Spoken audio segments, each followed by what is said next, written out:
கல்யாணி அவங்களோட வந்து மரைக்கார் படத்துல அவங்க அப்பாவோட ஒர்க் பண்ணேன். அந்த படம் மரைக்கார் நான் தான் 4 லாங்குவேஜ் பண்ணேன். அப்போ அவர் பிரியன் சார் வந்துட்டு பிரியதர்ஷன் சார் வந்துட்டு அம்மு வருவாங்க டப்பிங் பேசுவாங்க. அம்முனா எனக்கு யாருன்னு தெரியாதுங்கன்னு. ஆ கல்யாணி தான். சரி ஓகே வர சொல்லுங்கன்னு சொல்லி எடுத்தேன். அப்போ எனக்கு ஏதோ கொஞ்சம் சாட்டிஸ்ஃபேக்ஷன் இல்லை. அப்புறம் மறுபடியும் வந்து பேசுறேன்னாங்க. அதுக்கப்புறம் வரவே இல்லை, என்னாச்சுன்னு தெரியல.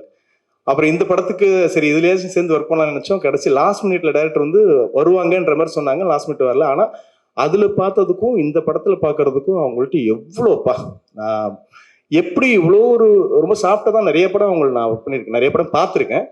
இந்த படத்துல மிரட்டி இருக்காங்க. ஸோ அவங்களுக்கு மிகப்பெரிய தேங்க்ஸ். ஆமா, இந்த படத்தோட எடிட்டர் ஆகட்டும், எக்ஸ்பெஷலி நஸ்லீன். நஸ்லீன் வந்து ஒவ்வொரு படத்துக்குமே ஒரு ஒரு பெரிய growth. அது இந்த படத்துல வந்துட்டு அவரோட சின்ன சின்ன எக்ஸ்பிரஷன்ஸ் வரைக்கும் அவ்வளோ அழகா இந்த மீட்டர்ல பண்ணா நல்லா இருக்கும். அதுக்கெல்லாம் காரணம் வந்து டோமினிக் சார் தான். பட் அது என்ன சொன்னாலுமே அந்த ஒரு ஆக்டர் வந்து வாங்கி ரிசீவ் பண்ணி அதை அவுட்புட் கொடுக்குறதுங்கிறது அந்த ஆர்டிஸ்ட் கையில தான் இருக்கு.